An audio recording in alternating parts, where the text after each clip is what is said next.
Hey guys, Drew Poplin here with the Gun Rack.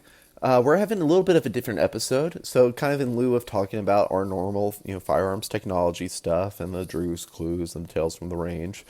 This week we're gonna have something a little different. Joey has sat down with a friend of his named Jonathan Elliott, who is a survivalist. So he talks a little bit about that, just his experience there. It's a really fascinating interview, and we think you guys are gonna enjoy it. So sit back and relax and enjoy this episode of The Gun Rack. Ignition sequence start. 3, 2, 1. Range is hot. Lock and load. It's time for the Gun Rack with your hosts, Joey and Drew.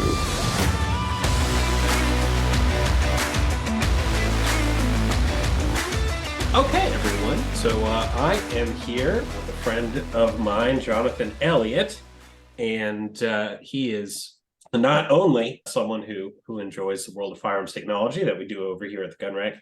He also has some other interests that are kind of adjacent to what we talk about that I thought you guys would be interested in. So, first of all, welcome. And could you tell us a little bit about what you've been working on? Yeah. So as Joey mentioned, my name's Jonathan, and I try not to make firearms my complete personality. So I have a few other interests, including survival and backpacking and just wilderness skills. It's a pretty big passion of mine, and I've probably been involved with like wilderness survival for probably close to 20 years now. I got involved like a young age, probably around 12 in the Boy Scouts, but I kind of stopped doing Boy Scouts after a couple of weeks because they told me I couldn't carry a knife without a totem badge. The whatever it is. Yes. Yeah. So I said, you guys have too many rules, I just want to do my thing. So yeah, that's sort of how I think my love for the wilderness kind of got started. And I've kind of just been rocking and rolling ever since, watching various TV shows, whether it be Survivor Man or Man versus Wild or, newer series like Alone. And there's another one called Dude, You're Screwed, which is actually pretty entertaining. Ooh, I've never heard of that one. Alone is awesome. It's stupid good. Yeah, Alone's it's one of those shows that I put on when I like want to kind of chill and like relax because it's very peaceful. I actually read an article about it, and supposedly it was started as a social experiment. So yeah, I guess they do like analysis on the participants throughout the whole ordeal, and they use it as like a social experiment for, I guess, like isolation. Wow. Yeah, so there's a little bit more to it other than just like entertainment purposes. But no, I love the show. I'm also one of the moderators for R Survival on Reddit. Really? Yeah. That's awesome. Yeah, it's got like 2.5 million subscribers, I guess. So I'm like one of 10 moderators for that. So that's been kind of a cool little journey. Yeah.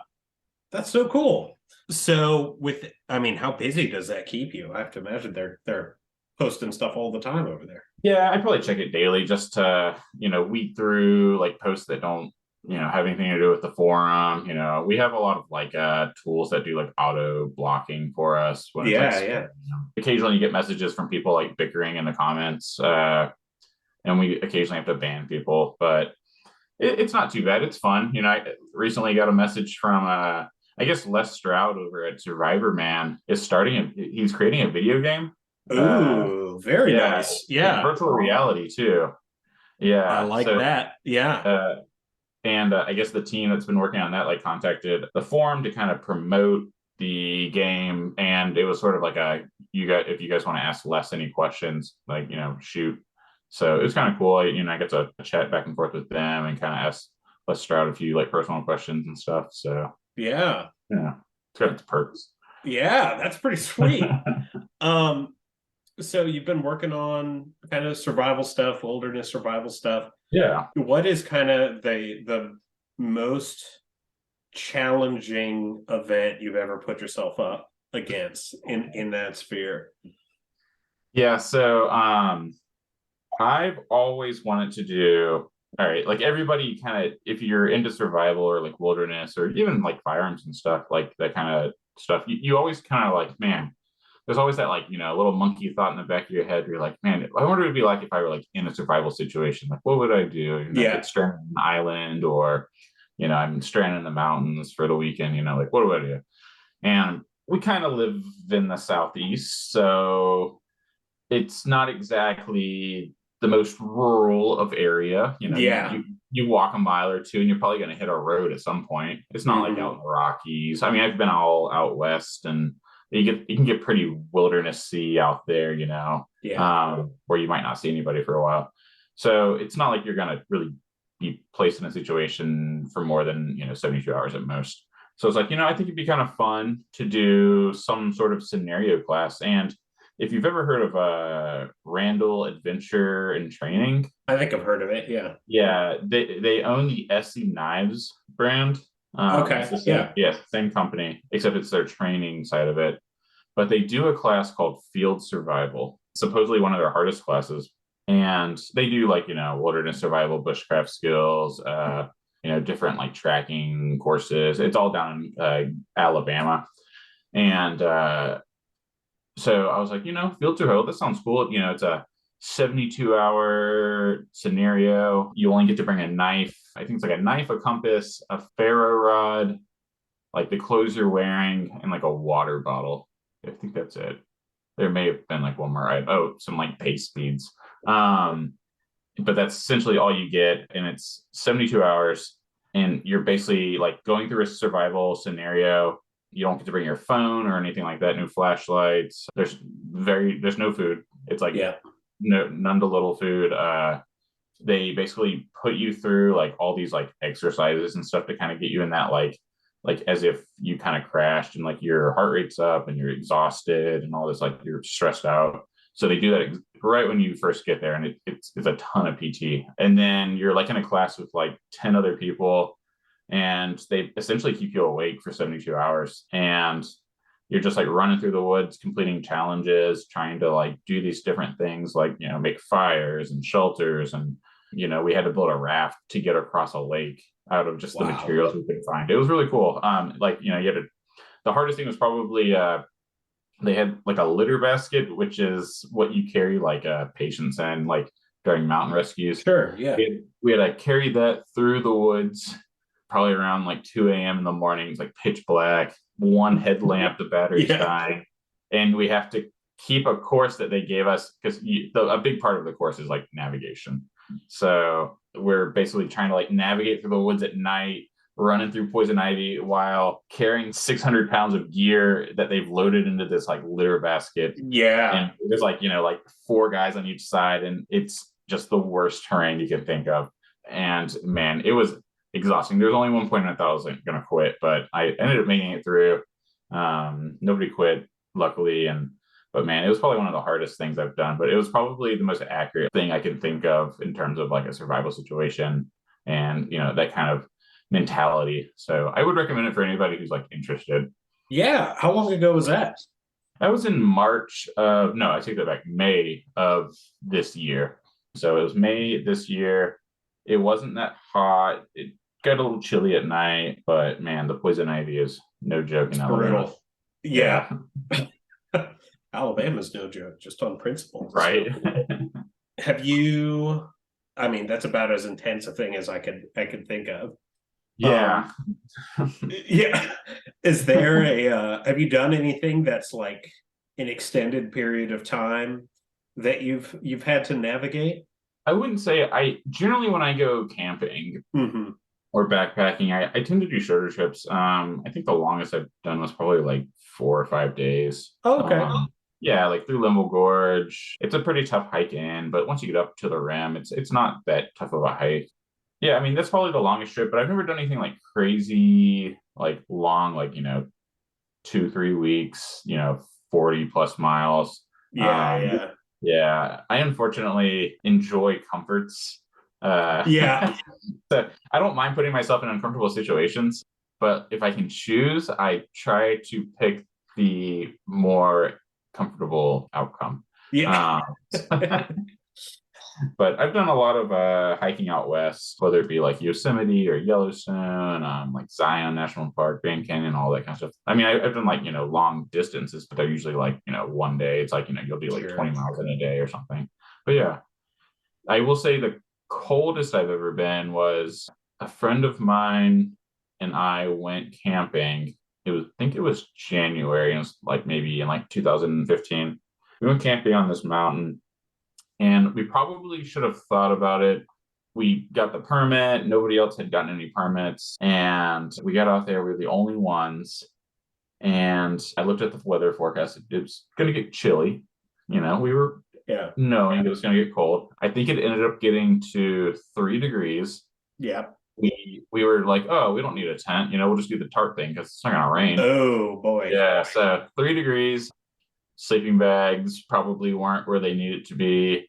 You try to go to bed and you just wake up freezing. We ended up, I think I woke up at like 11 after we tried to go to sleep at like 10 or something. And there was just ice on everything. Everything was covered in ice. It was brutal. I ended up just like making a huge fire and just kind of like riding the night out because it was frigid. So it was probably the coldest I've been unprepared. After that, I've kind of, I've learned my lesson. So I've been in colder weather. I think I've been a -10 before, but I was obviously like ready for it. So it wasn't that bad.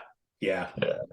When do you do any like survival prep work at home? Do you have things that you work on there?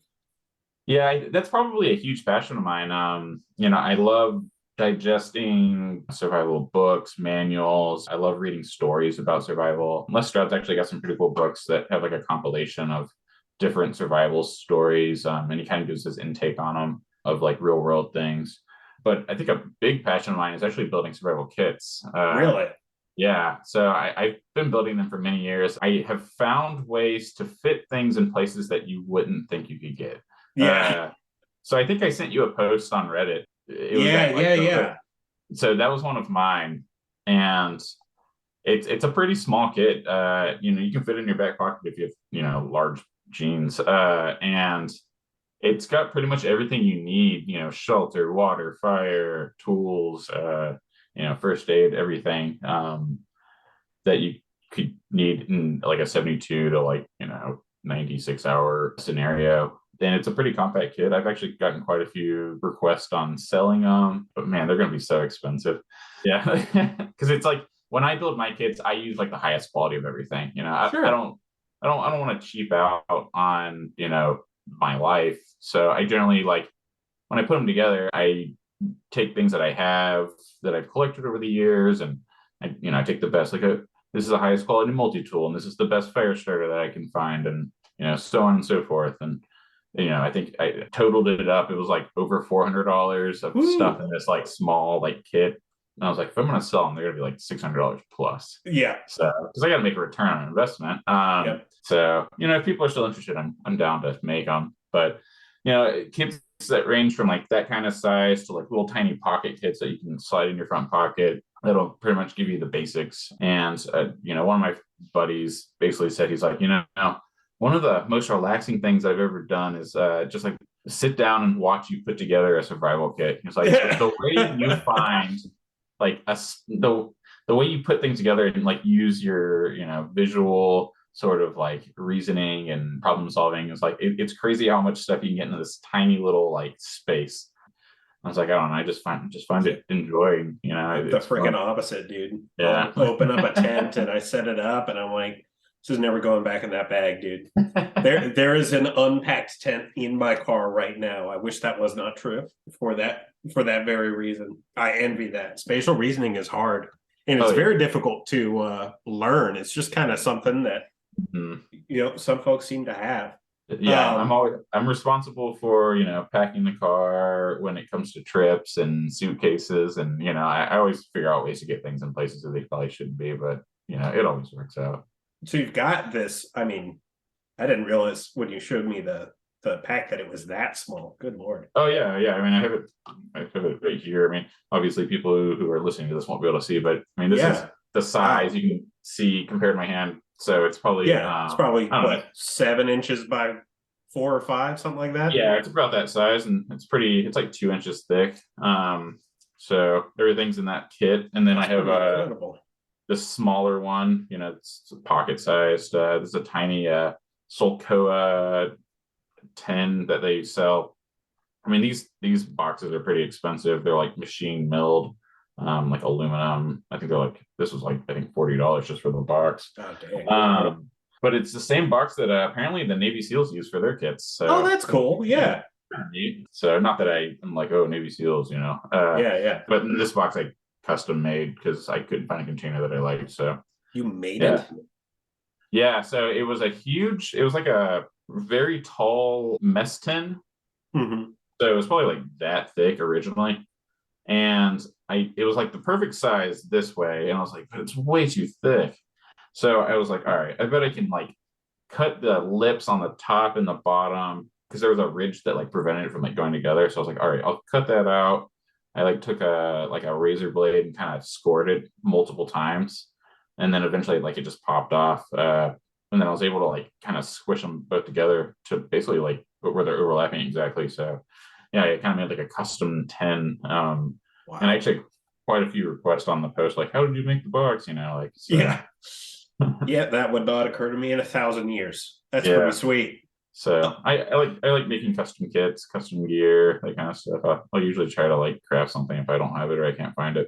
Yeah. Well, you've been doing it a while now, obviously. But when you're looking to build a kit, I know there's a whole industry geared that way. Do you tend to follow a blueprint? Do you feel it out for yourself? I guess there is a slight blueprint because you generally want to focus on certain areas of survival to make sure those items are included. So, Right. things like, you want shelter items or a way to build a shelter. So that might include like a space blanket or emergency bivvy or even just like a plastic tarp of some sorts. And then like maybe some cordage or something. And then you might have items for fire making. So like a lighter and a ferro rod, if you know how to use it, and like matches, fire tinder. And then, you need water. So like water filter, a way to store water, whether it be a bag or like, sometimes you can build a container into a metal water bottle, if you want it to do that way and stay watertight there. And then, some water purification tablets, that kind of stuff. So there's different groups that you want to like focus on: fire, water, shelter, navigation, signaling so that you can get out of the situation. So like having a whistle and signal mirror, that kind of stuff.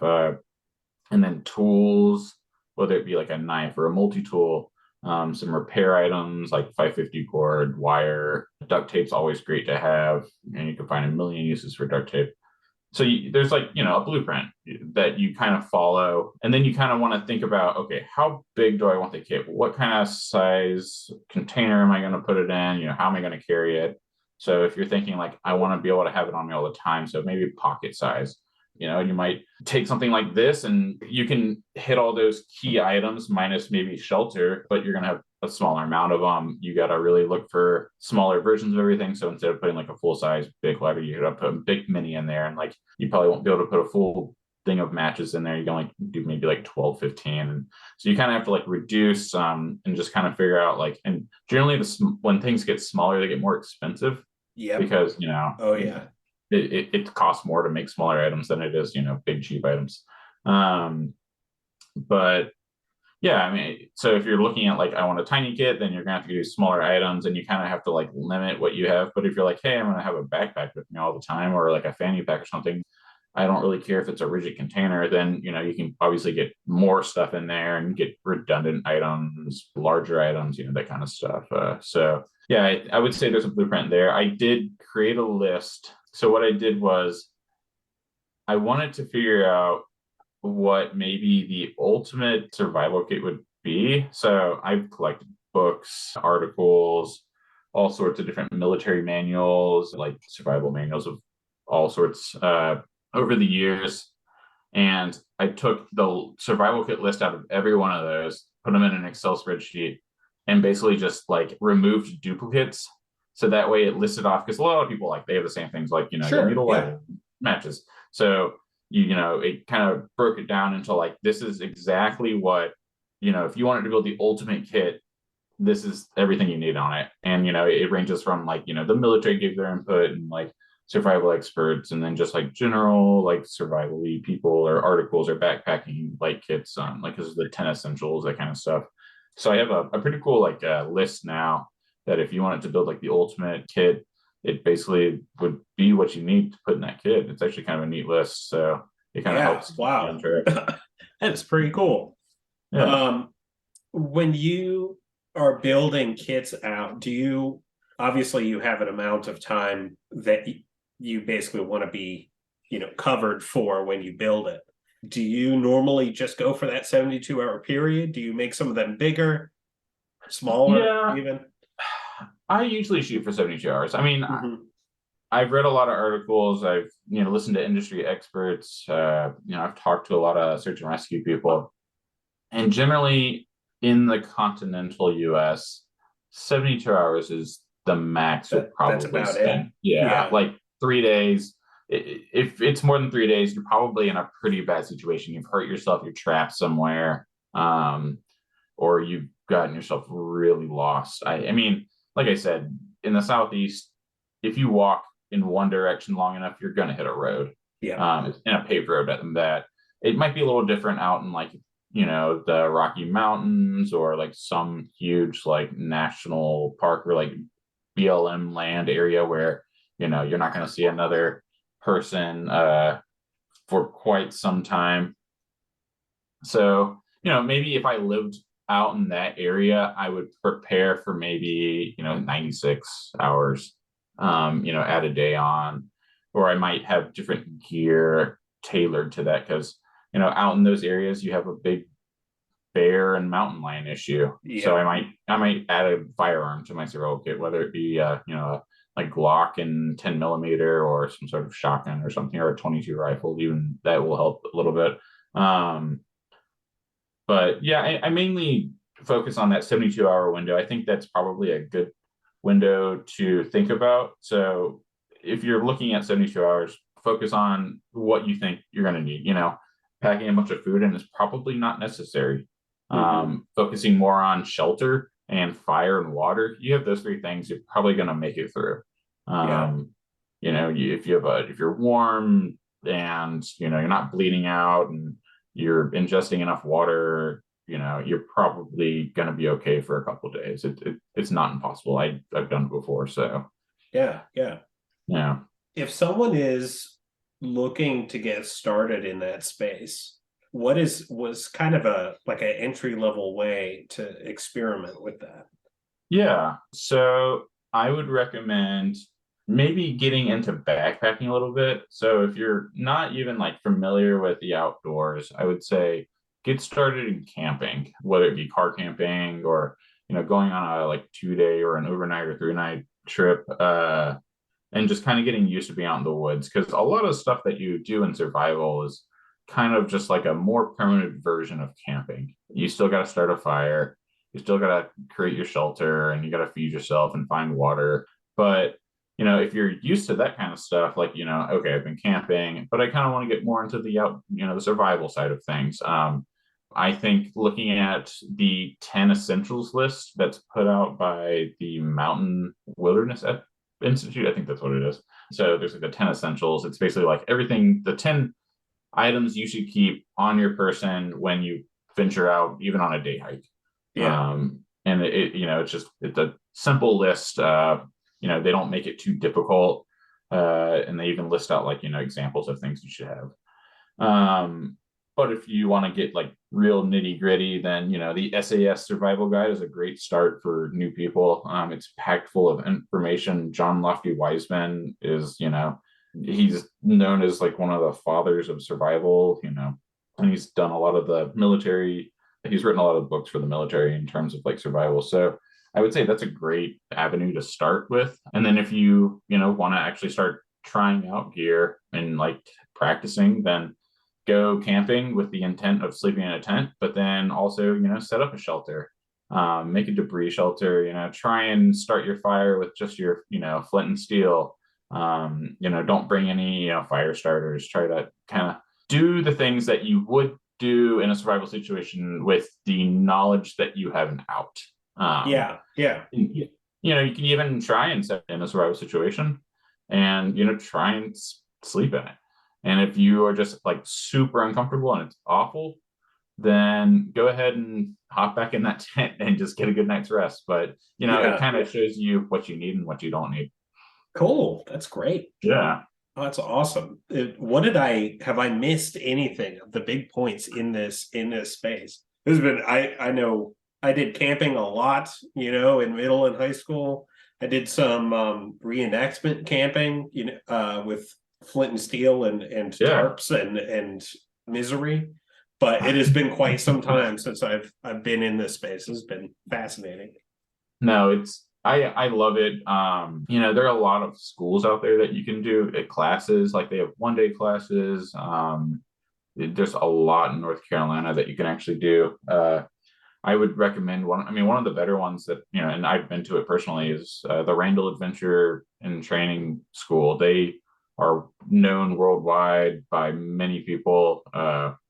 And it's a great group of guys that, teach these courses.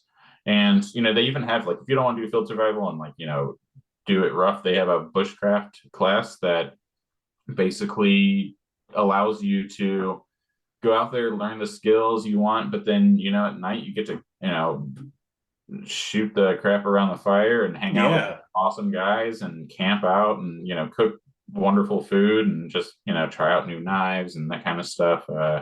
So I would say, like, if you're like really wanting to know, like, I'm curious about survival and like I really want to do this, but like I don't know where to start, or like I'm not comfortable like doing it on my own, like take a course. There are a lot of them out there.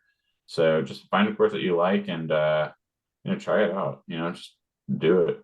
Oh, I probably should have asked this earlier. When you do this stuff, obviously in that event you were talking about that took place last year, excuse me. Mm-hmm. You were working in conjunction with some folks to get a lot of that done, like dragging stuff across and Do you ever go through these things with people? Do you normally solo the events, or?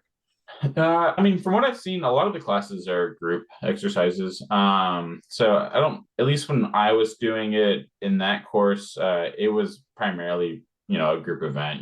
They want you to kind of rely on each other, work together, work as a team. Because a lot of times when you go out in the woods, you're with somebody else. Sure. Not to say that happens every time. So it's always great to do those things together, because then you can kind of bounce ideas off of each other. And, some people are more skilled than others. I had a pretty good knowledge of how to make fires and, knife skills and all this other stuff. And, some of the guys there, like, you would think like, oh, you're doing this hardcore field survival course, and they didn't know how to, make a fire with flint and steel. And, some of their knife skills are pretty lacking, and so it's like, you can kind of work with each other, but then they're better at like, getting through PT and navigating and that kind of stuff. So it's like, you get to bounce ideas and learn from one another. So yeah, I think a group class is excellent. It'd be kind of fun to do a solo exercise. I feel like that would be like, going on alone though. Yeah, no, I feel like that's just someone dropping you off in exactly that, like, I would say Uhari, but I feel like it would have to be somewhere more daunting than that. And then, they're back 4 days later. Yeah, right. I've seen some pretty fun, like YouTube videos of people doing that though. There's a lot of that's another resource is YouTube. Like, there's a lot of people that are into the whole wilderness survival sort of thing. And, there's plenty of people that do solo, YouTube adventures, and they go out in the woods with their kit and they stay out there for a few days and just, see how their stuff works. Yeah. That's awesome. Have you ever thought about doing that yourself, or is that not your thing? I think I would do it. I probably wouldn't record it. I'm on YouTube, but I'm not the content creator. So yeah. Well, that's awesome. Thank you so much for hopping on. I don't think we've ever talked about anything like this on here, but it's so fun. And one of the things we like to talk about, especially when it comes to the world of firearms tech, is the importance of classes and continuing to learn things. And I think this is another place where people could expand into that really could resonate, So, it's really great. Thank you so much. This is once again Jonathan and Wilderness Survival. So thank you. Yeah, no problem. Thank you for having me on. So, thanks again to Jonathan for sitting down with Joey and talking. I really enjoyed it. I learned a lot from that. If this is something that you guys like, us branching out into sort of different forms of content, with us talking about survival things, just let us know. That is this week's episode of The Gun Rack. Have fun, stay safe, and we will see you at the range. Sonoran Desert Institute is an online school accredited by the DEAC. It is headquartered at 1555 West University Drive in Tempe, Arizona. For more information about how you can craft your firearms future, visit sdi.edu.